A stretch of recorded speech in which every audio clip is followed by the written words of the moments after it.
لا حول ولا قوة إلا بالله العلي العظيم حسبنا الله ونعم الوكيل ونعم المولى ونعم النصير أعوذ بالله من الشيطان الرجيم بسم الله الرحمن الرحيم اللهم كل وليك الحجة ابن الحسن صلواتك عليه وعلى آبائه في هذه الساعة وفي كل ساعة وليا وحافظا وقائدا وناصرا ودليلا وعينا حتى تسكنه أرضك طوعا وتمتعه فيها طويلا اللهم صل على محمد وعلى محمد وعجل فرجه.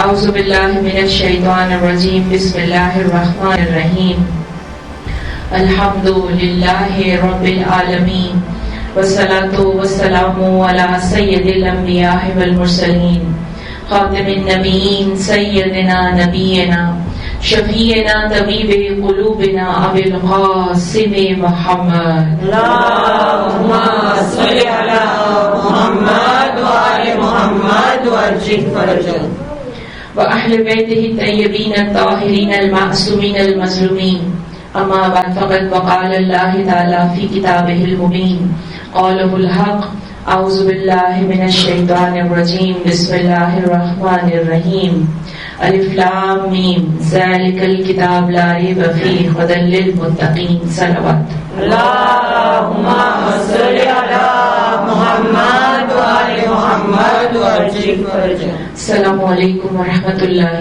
وبرکاتہ. وعلیکم السلام ورحمۃ اللہ وبرکاتہ. سب سے پہلے پروردگار کا شکر ادا کریں گے کہ اس نے ہمیں اس لائق بنایا کہ اس فرش ازا تک ہم پہنچ گئے، ورنہ اگر وہ چاہتا تو ہمیں کہیں نہ کہیں پر ہمارے بد اعمالی کی وجہ سے ہمیں روک دیتا. لیکن اس حسین کے فرش ازا پر اگر ہم پہنچ گئے ہیں تو یہ اس بات کی دلیل ہے کہ سیدہ فاطمہ الزہرا آپ سے راضی ہیں. وہ چاہتی تھیں کہ آپ اس فرش ازا پر آ کر اس کے بیٹے کا پرسہ دیں. وہ چاہتی تھیں کہ آپ زینب کی مصیبتوں کو یاد کریں. بہت قریب ہے چہلم. جیسے جیسے چہلم قریب آتا جاتا ہے فضائل بھی مصائب میں تبدیل ہو جاتے ہیں. ہم چاہیں تو صرف بی بی زینب کا نام لے کر گریہ کر سکتے ہیں. یہ نام ہی گریہ کرنے کے لیے کافی ہوتا ہے. اس کے لیے ہمیں مصائب کے الفاظ سننے کی ضرورت نہیں ہے. یہ مجلس عزا ہمیں گریہ کرنا سکھاتی ہے. سید فاطمہ الزہرا سلام اللہ علیہا اللہم صل علی محمد وعلی محمد وعجل فرجہ. سیدہ فاطمہ الزہرا سلام اللہ علیہ فرماتی ہیں کہ جو میرے بیٹے پر گریہ کرتا ہے، جو میرے بیٹے پر ایک بھی آنسو بہاتا ہے، میں ہر اس مومن یا مومنہ کے اس آنسو کو اپنے دامن میں سمیٹ لیتی ہوں. اور جب حشر کے دن پروردگار عالم اس کے گناہوں کی وجہ سے اسے بہشت میں نہیں بھیجے گا تو وہ آنسو نیکی بن کر اسے جنت میں لے جانے کے لیے راستہ دے گا. تو اس محفل میں جب بھی آئیں کوشش کریں کہ ایک آنسو ضرور نکل جائے، چاہے کسی مرثیے کو سن کر، چاہے مصائب کے الفاظ کو سن کر، کیونکہ یہ آنسو ہمیں جنت میں لے کر جائیں گے. ایک عالم ایک دوسرے عالم سے بات کر رہے تھے تو انہوں نے کہا کہ میرے پاس لوگ آتے ہیں کہتے ہیں کہ مولانا ہم نماز پڑھتے ہیں ہمیں جنت میں جانا ہے. تو کہا جنت میں آپ جانا چاہتے ہیں اس کے لیے کیا کرتے ہیں؟ تو کہا نیک اعمال بھی کرتے ہیں. تو کہا مرنا چاہتے ہو؟ تو کہا مولانا ابھی تو بچے چھوٹے ہیں، بچے بڑے ہو جائیں، بچوں کی شادی ہو جائے، ان کے بچے ہو جائیں، دیکھ لیں، تب ہم سوچیں گے کہ اللہ ہمیں اس دنیا سے اٹھا لے. تو مولانا نے مسکرا کر کہا کہ جب دل میں چاہت ہی نہیں ہے مرنے کی تو جنت کیسے ملے گی؟ جنت حاصل کرنے کے لیے مرنے کی چاہت بھی کرنی پڑے گی. ایک مومن کے لیے ضروری ہے کہ وہ دن میں کئی بار اپنی موت کو یاد کرے، اور جب وہ یاد کرے گا تو اسے گناہوں سے دور رہنے کی عادت ہو جائے گی. چونکہ ہم اپنی موت کو بھول جاتے ہیں اس لیے گناہ کے اوپر گناہ کرتے چلے جاتے ہیں. لیکن جب دن میں 3 سے 4 بار 5 بار آپ یاد کریں گے کہ نہیں یہ دنیا فانی ہے، اس کے بعد ہمیں دوسری دنیا میں جانا ہے، یہاں کچھ دیر کے لیے ہیں، تو کیوں نہ اچھے اخلاق سے اس دنیا میں رہنا شروع کر دیں، کیوں نہ ہم کسی کی مدد کر دیں۔ جب ہم کسی ٹرانزٹ میں جاتے ہیں، کسی ملک میں جاتے ہیں اور کسی جگہ پر ہم رکتے ہیں تھوڑی دیر کے لیے، ایگزامپل یہاں سے جب آپ جاتے ہیں موریشس میں 2 گھنٹے کا اسٹے کرتے ہیں، وہاں کوئی بھی ملتا ہے تو اس سے ہم مسکرا کر بات کرتے ہیں، اچھا اخلاق دکھاتے ہیں، کیونکہ ہمیں پتا ہوتا ہے کہ کچھ دیر کے لیے آئے ہیں، یہاں لڑائی جھگڑا کرنے سے کیا فائدہ، اچھے اخلاق سے ملیں گے تو یہ شخص جہاں بھی جائے گا مجھے یاد کرے گا۔ تو یہ دنیا بھی ایک ٹرانزٹ ہے، اس کے آگے کی سفر کی جو منزل ہے وہ جنت ہے، تو جنت میں جانے کی تیاری کریں، نہ کہ ٹرانزٹ میں رہتے ہوئے گناہوں میں مبتلا ہو جائیں۔ اور محمد والے محمد صلوات اللہم صلی علی محمد وآل محمد وعجل فرجهم۔ میں نے آپ لوگوں سے وعدہ کیا ہے ہر روز پورا کرتی ہوں، آج بھی پورا کروں گی، ایک اعمال میں آپ کے لیے لائی ہوں۔ سورہ بقرہ ہم پڑھ رہے ہیں لیکن مجھے یہ عمل بہت ہی ضروری لگا کہ میں آپ لوگوں کے درمیان لاؤں، سورہ بقرہ کی آیت سے نہیں ہے۔ پہلا عمل یہ ہے کہ جو لوگ جھوٹ بہت بولتے ہیں یا وعدہ خلافی کرتے ہیں یا اپنی بات کو کہہ کر پھر جاتے ہیں، یا بچے ہمارے بہت زیادہ نافرمان ہو گئے ہیں، ہماری باتوں کو نہیں سنتے ہیں، ماں باپ کی عزت نہیں کرتے ہیں، ماں باپ کے ساتھ برے سلوک کے ساتھ پیش آتے ہیں، تو رسول خدا صلی اللہ علیہ وآلہ وسلم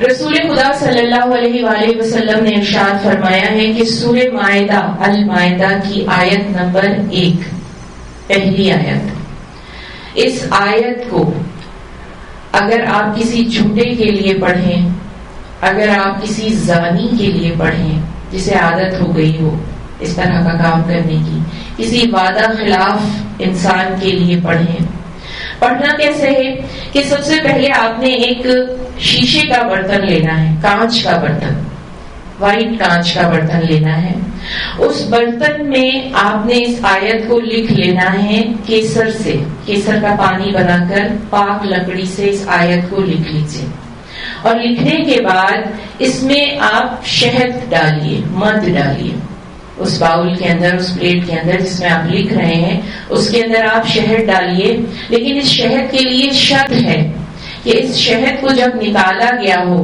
آپ کو معلوم ہے کہ بیز کیسے شہد بناتی ہیں، درخت میں بناتی ہیں، تو نیچے آگ جلائی جاتی ہے، تبھی جا کر وہ مکھیاں دور بھاگ جاتی ہیں، تو جب شہد کو نکالا جا رہا ہو تو بنا آگ جلائے جو شہد حاصل کیا جاتا ہے، یعنی اس شہد کو آگ کی گرمی نہ لگی ہو، اس شہد سے اس آیت کو دھو کر پھر اس میں تھوڑا سا پانی مکس کر کے آپ اگر اپنے بچوں کو ویسے ہی چمچی سے کھلا دیں گے، یا اگر شوہر آپ کی بات نہیں سنتا ہے یا آپ کے ساتھ وعدہ خلافی کرتا ہے، بہت کنجوس ہے، تو آپ کو جب اس کو کھلانا شروع کر دیں گے تو کہتے ہیں ہمارے عالم کے 90 دن تک، 90 days تک اگر آپ روزانہ اسے یہ کھلائیں، چاہے اولاد ہو، چاہے بھائی ہو، چاہے لڑکی ہو، لڑکا ہو، کوئی بھی ہو، تو وہ نیک راہ پر چلنا شروع ہو جاتا ہے، وہ اپنی ساری کی ساری برائیاں، بری عادتیں چھوڑ دیتا ہے، اور نیک ہدایت اللہ کی طرف سے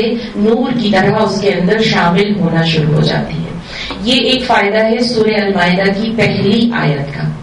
دوسرا ایک اور عمل، کیونکہ کل میں کوشش کروں گی کہ زیادہ سے زیادہ مسائب، اور پرسوں تو بالکل ہی مسائب ہوں گے تو میں شاید عمل نہیں دے سکوں، تو آج کا اور کل کا میں دونوں ایک ہی دن میں آپ کو دے رہی ہوں۔ دوسرا عمل یہ ہے کہ جو لوگ شراب پیتے ہیں بہت زیادہ، چونکہ یہاں کا ایسا کلچر ہے، بچے خراب ہو جاتے ہیں، بری صحبت میں چلے جاتے ہیں، تو جن لوگوں کو بھی شراب پینے کی عادت ہے وہ بھی ایک شیشے کے برتن میں سورہ المائدہ کی اس آیت کو لکھیں اور بارش کے پانی سے اسے دھو کر کسی دوسرے برتن میں نکال لیں اور یہ پانی اس شخص کو پلایا جائے جو کہ یہ بدفعلی کرتا ہے یا شراب پیتا ہے یا کسی دوسری عورت کے پاس جاتا ہے، تو پروردگار عالم کہتا ہے کہ اس کی برکت سے وہ یہ تمام کی تمام بری عادتیں چھوڑ دے گا۔ لیکن ڈیوریشن کتنا ہے کہ 3 مہینے تک لگاتار اس سے پلاتے رہیں، پروردگار عالم ہدایت کا نور اس کے دل میں روشن کر دے گا۔ اور محمد والے محمد صلی اللہم صلی علی محمد وعلی محمد وعجل فرجہ۔ اب ہم اپنے موضوع کی طرف آتے ہیں۔ اس عشرے میں میرا موضوع رہا ہے کہ اللہ تعالیٰ لوگوں کو ہدایت فراہم کرتا ہے، قرآن ہدایت فراہم کرتا ہے۔ قرآن ان لوگوں کو ہدایت فراہم کرتا ہے جو متقی بننے کی خواہش رکھتے ہیں۔ جس طرح کوئی انسان ڈاکٹر بننا چاہتا ہے، کوئی انجینئر بننا چاہتا ہے، کوئی عالم بننا چاہتا ہے، بالکل اسی طرح سے پروردگار کہتا ہے کہ میں ان لوگوں کو ہدایت فراہم کروں گا جو متقی بننا چاہتے ہیں۔ اس کے لیے ہم نے کچھ شرائطیں بتائی تھیں کہ جھوٹ بولنے والے کو ہدایت نہیں ہوتی، لوگوں کے ساتھ برا سلوک کرنے والے کو ہدایت نہیں ہوتی ہے، جو کسی کے ساتھ مدد کے لیے آگے نہیں بڑھتا اللہ اس کو ہدایت نہیں دیتا ہے، نیکی کر کے چھپانے والا اور نیکی کو بڑا کر کے جتانے والے کو اللہ تعالیٰ ہدایت نہیں دیتا ہے، اور تکبر کرنے والے کو پروردگار عالم ہدایت نہیں دیتا ہے۔ تو کسی نے امام جعفر صادق علیہ السلام سے سوال کیا،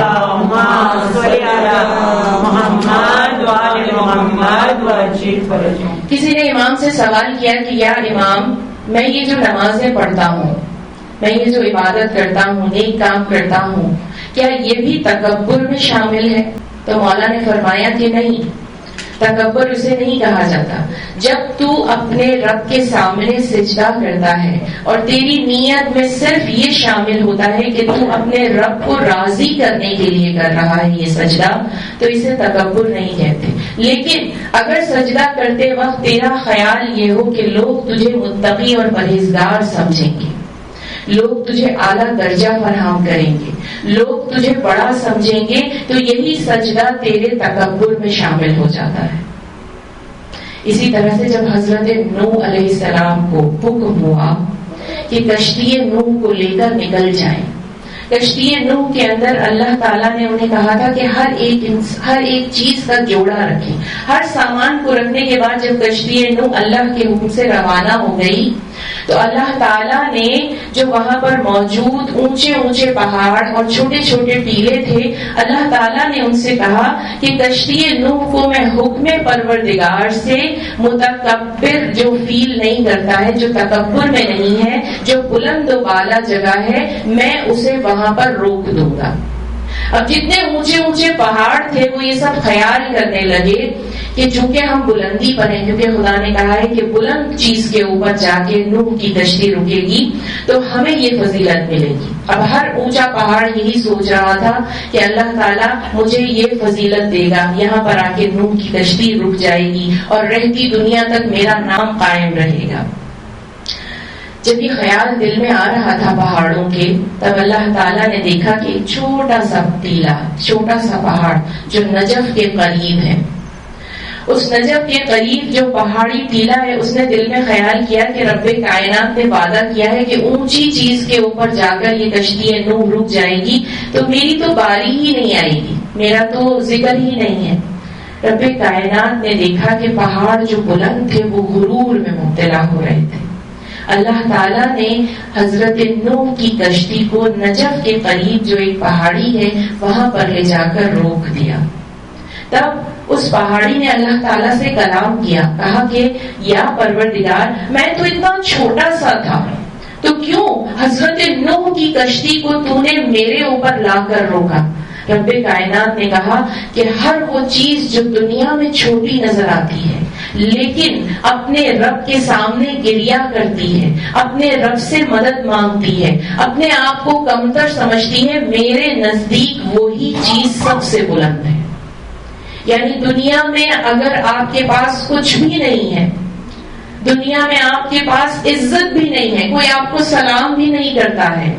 مولا علی کے وقت میں ایک وقت ایسا آیا تھا کہ مولا علی کو کوئی سلام نہیں کرتا تھا، تو کیا ان کی عزت کم ہو گئی؟ خدا کے سامنے ان کا مرتبہ کتنا بلند. تو اگر دنیا میں انسان کے پاس کوئی نعمت نہیں ہے، مشکلوں میں گھرا ہوا ہے، تکلیف میں گھرا ہوا ہے، ہر وقت کسی نہ کسی آزمائش اور امتحان میں ہے، تو وہ یہ دل میں خیال نہ کرے کہ پروردگار اس کے اوپر اپنے نظر کرم کو نہیں کر رہا ہے. خدا کی نظر سب سے زیادہ اسی شخص کے اوپر ہوتی ہے جو دنیا میں سب سے زیادہ تکلیف میں ہوتا ہے. پروردگار اسے دیکھ رہا ہوتا ہے، اسے آزما رہا ہوتا ہے. کیوں؟ کیونکہ وہ اس کے دل میں ہدایت ڈال رہا ہوتا ہے تاکہ جنت میں ایک بلند مقام کو حاصل کر سکے.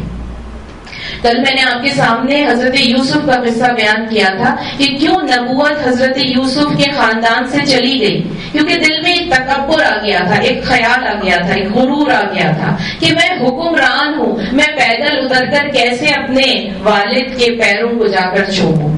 تو یہ جو خیال ہوتا ہے نا، یہی ہمیں یا تو بلندی تک پہنچا دیتا ہے یا ہمیں نیچے پستی تک لے آتا ہے. دل میں ہمیشہ نیک خیال لے کر آئیں. کل میں نے آپ سے کہا تھا کہ اپنی روح کو، اپنے باطن کو پاک کر لیجیے. جب آپ کی روح پاک ہو جائے گی تو ہر لمحے خدا کی یاد آپ کے اندر آنا شروع ہو جائے گی. ہر لمحے خدا آپ کے دل میں رہنا شروع ہو جائے گا. اور جتنا زیادہ خدا آپ کا دوست ہوتا چلا جائے گا، اتنا ہی زیادہ آپ کے دل میں قرآن نور کا ایک سرچشمہ، ایک نور کی نہر جاری کرنا شروع کر دے گا. بر محمد والے محمد صلوات. اللہم صلی علی محمد وآل محمد وعجل فرجهم. رسول خدا صلی اللہ علیہ وآلہ وسلم. اللہم صلی علی محمد وآل محمد وعجل فرجهم. رسول خدا صلی اللہ علیہ وآلہ وسلم ایک جگہ پر ارشاد فرماتے ہیں کہ انسان کو ہر وقت اپنے اخلاص کو بلند کرنا چاہیے، اپنی بات چیت کو بلند کرنا چاہیے. کیوں؟ ہمارے یہاں پر جو احکام ہیں، ہمارے نماز، روزہ، زکوٰۃ، حج کرنا ہے، جو جتنے بھی احکام ہیں، ان میں کہیں پہ بھی یہ نہیں لکھا ہوا ہے کہ اپنے اخلاق کو بلند کرو.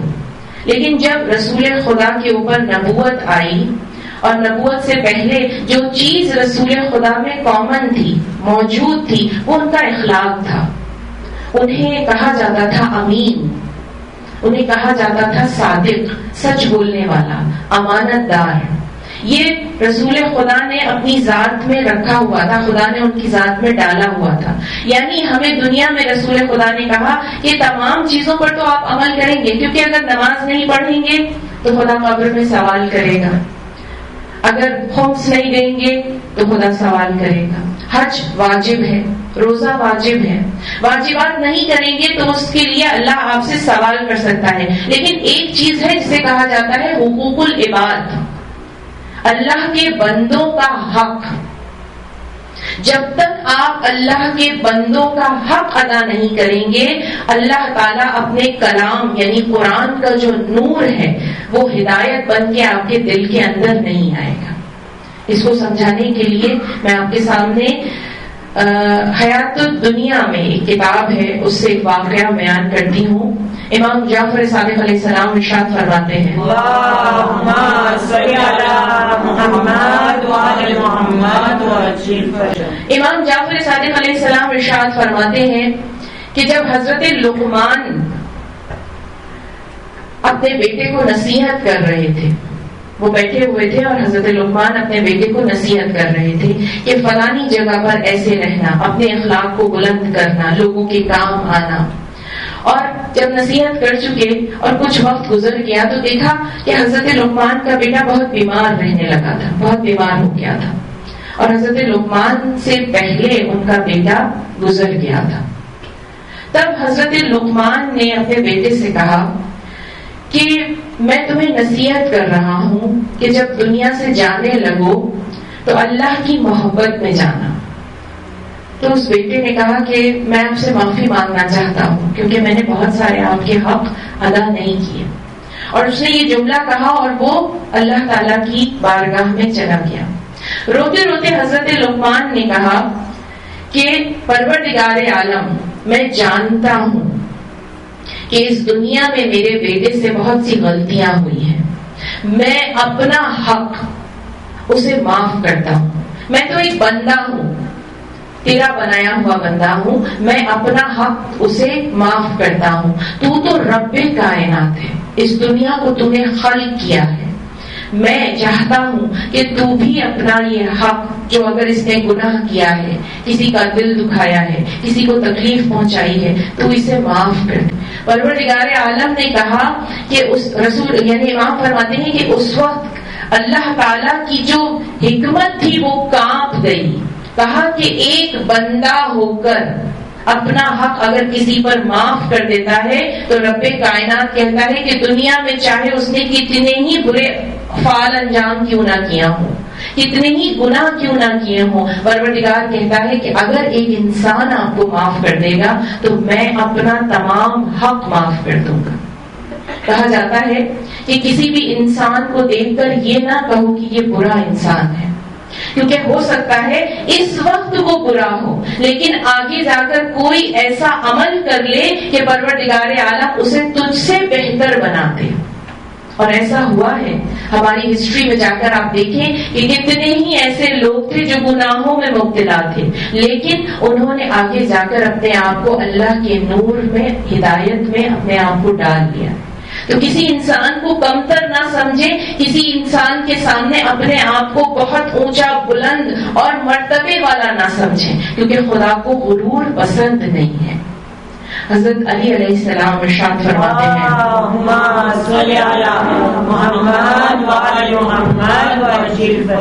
مولا علی نے بہت سے لوگوں کی دعوت کی اور ان کے گھر کے اندر بہت سے لوگ آئے. جب انہوں نے دیکھا کہ ایک باپ اور ایک بیٹا ساتھ میں آئے، امیر المومنین کے گھر پر دعوت ہے اور ایک باپ اور ایک بیٹا ساتھ میں آئے. جب امیر المومنین کے پاس وہ آئے تو مولا علی خود کھڑے ہو گئے.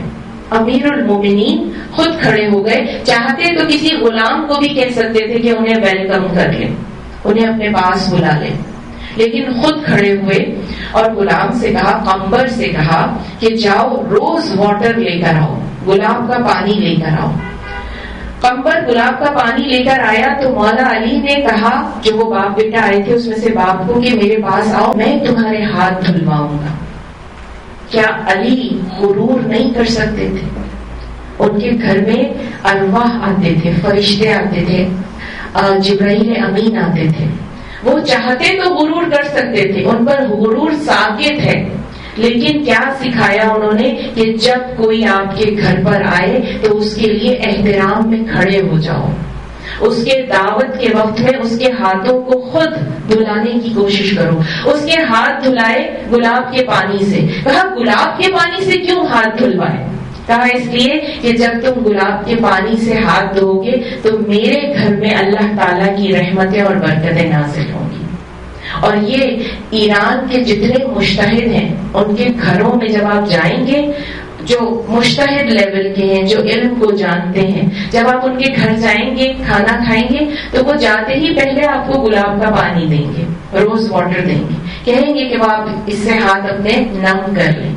ان سے پوچھا جائے کہ بھائی کیوں کرتے ہیں، تو کہا پہلی چیز روزی میں بہت برکت ہوتی ہے، اور دوسرا گناہ دھلتے ہیں. جب آپ کسی کو یہ پانی پیش کریں گے تو اللہ تعالیٰ جب وہ مہمان آپ کے گھر میں آ کر وہ ہاتھ میں لگائے گا، اپنے چہرے پر لگائے گا، کیونکہ روز واٹر ہے تو خوشی سے اپنے چہرے پر لگائے گا، اس کی خوشبو ہوتی ہے. تو پروردگار نے کہا کہ چہرے پر نور آتا ہے، روزی میں برکت ہوتی ہے اور گناہ دھل جاتے ہیں. تو مولا علی ہمیں سکھا رہے ہیں کہ اپنے اخلاق کو بلند کرو. اس اخلاق کو بلند کرنے کا فائدہ بھی ہمیں ہی ہے، کیونکہ کہتے ہیں نا کہ جنت میں جانا ہے لیکن مرنے سے ڈرتے ہیں. تو کیوں ڈرتے ہیں؟ اپنے اعمالوں کی وجہ سے ڈرتے ہیں. ہر روز جو گناہ کرتے ہیں اس کی وجہ سے ہمیں خوف آتا ہے. میرے پاس ایک فون آیا، کہا آنٹی اللہ تعالیٰ میری نمازیں قبول کرتا ہے کہ نہیں کرتا؟ تو میں نے بولا یہ میں کیسے آپ کو بتا سکتی ہوں کہ کوئی آپ کی اللہ تعالیٰ نے نماز قبول کی ہے کہ نہیں کی ہے. تو کہا نہیں آنٹی میں بہت نمازیں پڑھتی ہوں، بہت اعمال کرتی ہوں. تو میں نے کہا کہ آپ کو پتا ہے ایک دن ہم سب لوگ مر جائیں گے؟ تو اس نے کہا آنٹی مجھے مرنے سے بہت ڈر لگتا ہے. تو میں نے بولا بس پھر آپ یہ سوچ لیجئے کہ اللہ نے آپ کے اعمالوں کو ابھی تک قبول نہیں کیا ہے، کیونکہ اگر جس دن اعمال قبول ہونا شروع ہو جائیں گے آپ کے دل سے موت کا خوف نکل جائے گا، اپنے رب سے ملنے کی چاہت آپ کے دل میں آنا شروع ہو جائے گی۔ آپ کو اپنے رب، اپنے محبوب، خدا کون ہے؟ ہمارا محبوب ہے۔ محبوب سے ملنے کے لیے دل کتنا تڑپتا ہے؟ کیوں تڑپتا ہے؟ کیونکہ اس سے محبت کرتے ہیں، ہر کچھ کرنے کے لیے اس کے لیے تیار ہو جاتے ہیں۔ جب اپنے رب سے محبت ہو جائے گی تو جو بیچ کا حصہ ہے موت، اس کا خوف دل سے نکل جائے گا۔ تو اپنے دل کو موت کے خوف سے نکالنے کے لیے، قرآن کی ہدایت کے نور کو اپنے دل میں ڈالنے کے لیے آپ کو اپنے باطن کو صاف کرنا ہوگا۔ اور اس کے بعد رسول خدا نے یہ فرمایا، یہ علاج ہے غرور کو ختم کرنے کا۔ دوسرا علاج جو رسول خدا نے فرمایا ہے وہ یہ کہا کہ اون کے کپڑے پہنا کرو، روئی کے کپڑے پہننے کی کوشش کرو۔ روئی کے کپڑے یعنی سوتی کے کپڑے۔ جتنا زیادہ ریشم اپنے جسم کے اوپر ڈالو گے اتنا زیادہ غرور میں مبتلا ہو جاؤ گے، کیونکہ جب رسول خدا نے دین پھیلانا شروع کیا تھا تو اس زمانے میں لوگ ریشم کے کپڑے پہنتے تھے اور بڑے فخر سے پہنتے تھے۔ تو رسول خدا نے کہا کہ اگر اپنے جسم میں اللہ کے کلام کی ہدایت چاہتے ہو تو اپنے جسم پر سوتی کے کپڑے پہنو، جو دھاگے کے کپڑے ہوتے ہیں، جو ہلکے کپڑے ہوتے ہیں، تاکہ اپنے رب کی ہدایت کو اپنے اندر محسوس کر سکو۔ پر محمد والے محمد صلی اللہم صلی علی محمد وعلی محمد وعجل فرجہ۔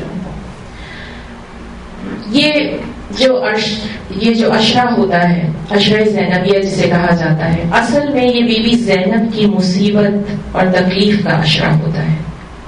اس عشرے میں کوشش کی جاتی ہے کہ بیویوں کے مقتل میں سے لے کر شام کے بازار اور دربار تک کے واقعات کو بیان کیا جائے، اور آخر میں چہلوں میں ہم یہ کرتے ہیں کہ ہم مسائل بیان کرتے ہیں کہ بیویوں نے کس طرح گریہ کیا، مجلس کیسے منعقد ہوئی، بیویاں واپس کربلا پہنچی تو کون کون سا گریہ کیا۔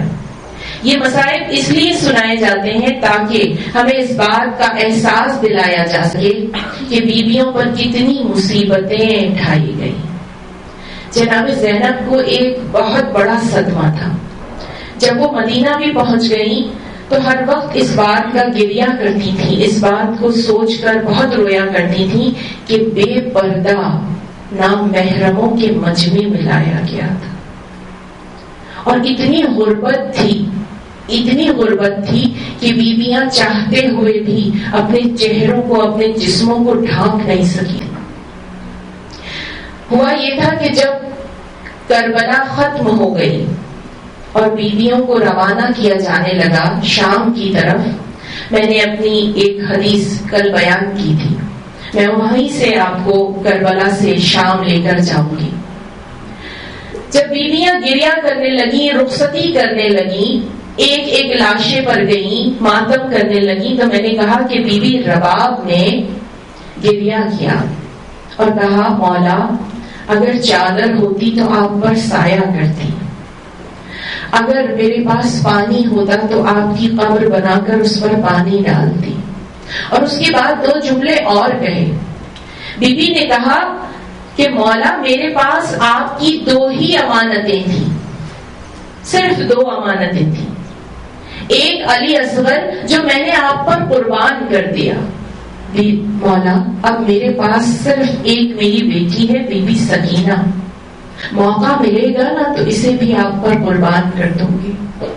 اور جب بیویاں کہتی ہیں کہ رباب سکینہ کے گزر جانے کے بعد یہی ملال کرتی تھی کہ میں وطن واپس کیوں جاؤں، ایک ماں ہے نا سمجھانے کے لیے کہ کسی پر وطن میں آپ کی اولاد گزر جائے تو ماں کا دل نہیں ہوتا کہ وہ جگہ چھوڑ کر جائے، کوئی بھی ماں ہو۔ یہ تو پھر بی بی رباب تھی، لخت جگر تھی سکینہ، حسین کی لخت جگر تھی۔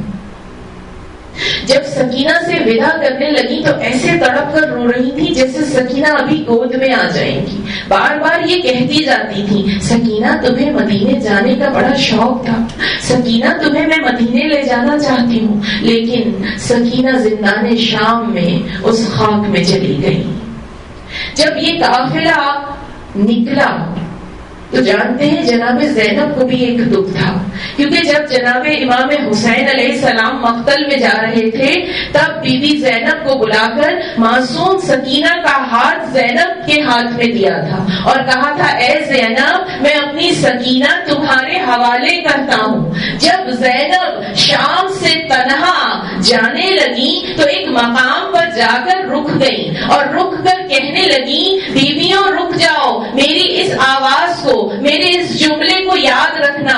اس کے بعد کربلا کی طرف رخ کیا اور رخ کر کر کہا اے میرے بھیا حسین، اے میرے بھیا حسین، میں واپس شام آؤں گی، میں نے سکینہ کو تنہا نہیں چھوڑا ہے۔ اور اس کے بعد واپس شام کی طرف رخ کر کے کہا اے سکینہ، زندان شام میں خود کو تنہا نہ سمجھنا، یہ پھوپھی تمہارے پاس واپس پلٹ کر آئے گی۔ میں کہوں گی زینب آپ کا ظرف کتنا عظیم ہے، آپ واپس آئے، سکینہ کو شام میں تنہا نہ چھوڑا، آپ نے وعدہ وفا کیا، حسین کے ساتھ جو وعدہ کیا تھا اسے وفا کر دیا۔ اے حسین، زینب کی عظمت کو سلام ہے۔ اجرکم من اللہ، اجرکم من اللہ۔ ایک مرتبہ بیویاں شام کے بازار میں ہے، ساری بیویوں کے ہاتھ پس پشت گردن پر بندھے ہوئے ہیں۔ ذرا پہلے کربلا میں چلیے، جب بیویوں کو اونٹوں کے اوپر لادا گیا تھا، بٹھایا گیا تھا تو ان کے ساتھ ان کے بچے بھی بیٹھے تھے، مگر بیویوں نے اپنے بچوں کی گردن میں باہیں نہیں ڈالی تھی، ان بچوں کے ہاتھ بیویوں کی گردن میں تھے، وہاں سے باہیں ڈال کر پکڑے ہوئے تھے۔ جب کوئی بچہ تھک جاتا تھا، ہاتھ چھوٹ جاتا تھا، وہ بچہ زمین پر گر جاتا تھا۔ کتنے ہی بچے اونٹوں کے پاؤں میں آ کر شہادت نصیب کرتے رہے، مائیں تڑپتی رہی، گریا کرتی رہی۔ یہ قافلہ کربلا سے شام پر پہنچا، بازار میں کھڑا تھا، ساری بیویوں کے ہاتھ پس پشت گردن پر بندھے تھے۔ ارے میں ایک پھول، ایک ٹشو کا ٹکڑا اگر کسی چہرے پر ماروں تو وہ بھی اپنا ہاتھ آگے کر کے اپنے چہرے کو بچاتا ہے۔ ان بیویوں کے چہروں پر پتھر مارے جا رہے تھے، کوئی پتھر مارتا تھا، کوئی گرم پانی پھینکتا تھا، بیویوں کے ہاتھ بندھے تھے، کوئی بھی اپنے آپ کو بچا نہیں پاتا تھا۔ ارے غربت حسین، ارے غربت اہل بیت، اجرکم من اللہ، اجرکم من اللہ۔ ایک روایت پیش کرتی ہوں آپ کے سامنے، ایک روایت، ہندا کا نام تو سب نے سنا ہے نا، آج بیویوں کا دربار میں جانا۔ ارے جب ایک مرتبہ ہندا کو پتا چلا کہ کوئی ہے جنہوں نے بغاوت کی ہے، کسی نے آ کر کہا آج ان کا تماشا لگنے والا ہے، ہندا نے کہا میرے لیے ایک پردہ بنواؤ، میرے لیے ایک حجاب بنواؤ، لیکن چہرے پر باریک رکھنا تاکہ میں ان باغیوں کا تماشا دیکھ سکوں، میرے لیے ایک بلند مقام پر ایک تخت بنوانا، میں نامحرموں کے مجمع میں نہیں جانا چاہتی۔ ابھی تیاریاں ہو رہی ہے، ساری بیویاں دربار کی طرف چل رہی ہے، کہتے ہیں 3 دن تک میری بیویوں کو دربار کے باہر کھڑا رکھا، میری بیویاں وہاں کھڑی تھی۔ میں نے سوچا جب میں شام گئی تو میں نے سوچا کہ شاید بہت طویل رستہ ہوگا، لیکن جب میں بازار شام میں پہنچی میں نے خود گنا، صرف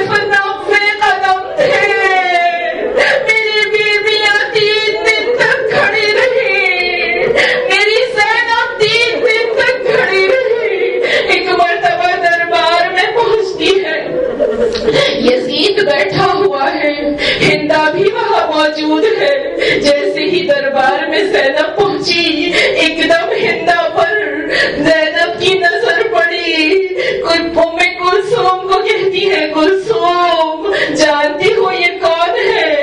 جانتی ہے میری بیوی کلثوم نے کہا میری بہن زینب جب سے عباس گئے ہیں مجھے دور سے نظر نہیں آتا ہے۔ جناب زینب نے کہا یہ ہندا ہے۔ کلثوم نے کہا یہ ہندا ہے جسے ہم نے حجاب سکھایا تھا، کہا یہ ہندا ہے۔ اب بیویوں نے اپنے سر کو جھکا لیا، آہستہ آہستہ بڑھتی رہی۔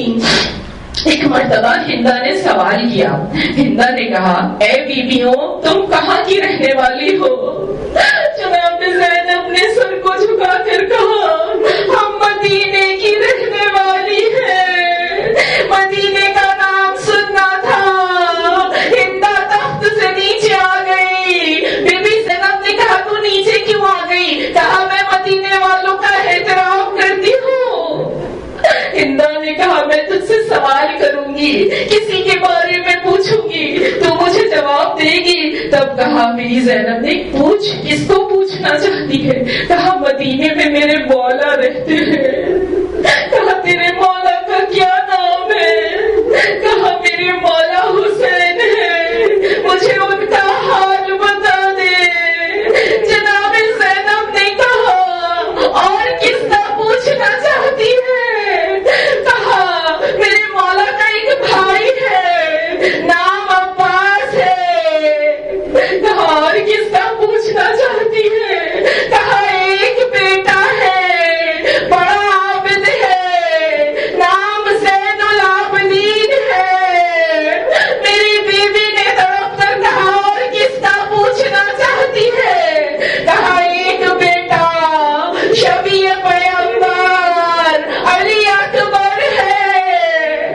بیوی نے تڑپ کر کہا تیرے مولا کی بہنوں کا نہیں پوچھے گی؟ ہندا غصے میں آئی، غصے میں آ کر کہتی ہے خبردار، یہ نامحرموں کا مجمع ہے، میری بیویاں باپردہ ہے، میری بیویوں کا اس شرابی کے دربار میں نام نہ لینا۔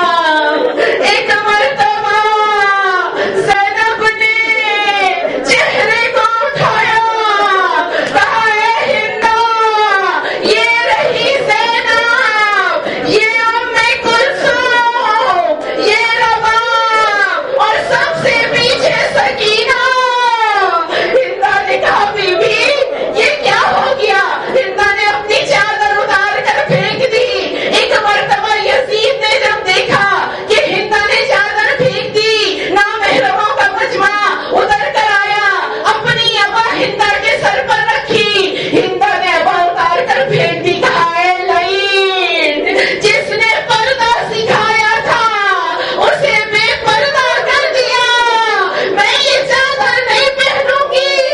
ایک مرتبہ زینب سے کہا میرے مولا حسین کہاں ہے؟ زینب نے تڑپ کر کہا دیکھ ہندا یہ پہلا سر نو کے نیزہ پر تیرے مولا حسین کا ہے، یہ دوسرا سر عباس کا، یہ تیسرا علی اکبر کا، اور ایک ننھا سا سر تیرے مولا کا 6 مہینے کا نشیر علی اصغر کا ہے۔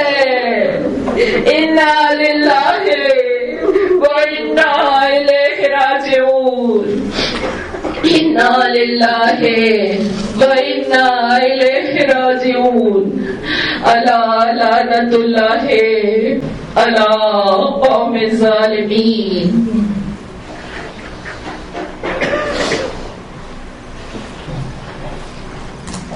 بس وہی دعا کریں گے ایک واسطے کے ساتھ۔ جب بیویوں کو دربار شام میں لے جایا گیا نا تو مولا سجاد نے ایک خطاب کیا، ایک واعظ کیا۔ مولا کے واعظ کو قطع کرنے کے لیے یزید نے کہا کہ اس کو قتل کر دو، اس امام کو، اس زین العابدین کو قتل کر دو۔ اس وقت بی بی زینب نے امام زین العابدین کے گلے پر اپنا سر رکھ دیا اور کہا کہ میں انہیں قتل نہیں ہونے دوں گی، پہلے تمہیں میرا سر قلم کرنا ہوگا۔ ابھی یزید نے حکم ہی دیا تھا کہ زینب کے سر کو بھی قلم کر دو کہ جناب فضہ نے اپنا آپ زینب پر گرا دیا اور کہا جب تک میں زندہ ہوں، میری آخری سانس زندہ ہے، میں اپنی شہزادی کو آنچ نہ آنے دوں گی۔ ابھی یہ حکم ہی دیا گیا کہ اسے بھی قتل کر دو کہ اچانک جناب فضہ نے آواز لگائی، اے حبشی غلاموں، تم میں اتنی بھی غیرت باقی نہیں ہے کہ تمہارے قبیلے کی عورت کو قتل کیا جا رہا ہے اور تم کھڑے دیکھ رہے ہو۔